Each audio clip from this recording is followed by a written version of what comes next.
Good morning guys, in front of me is DOOGEE T10 and let me show you how to perform a soft reset of this tablet. So basically all you have to do is to tap on power button and smoothly hold it. Keep holding.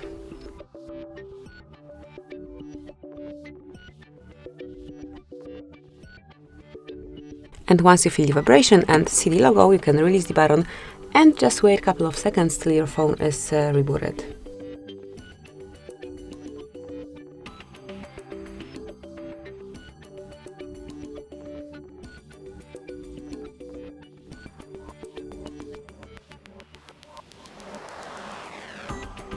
And that's it, now you can unlock your device and smoothly use it.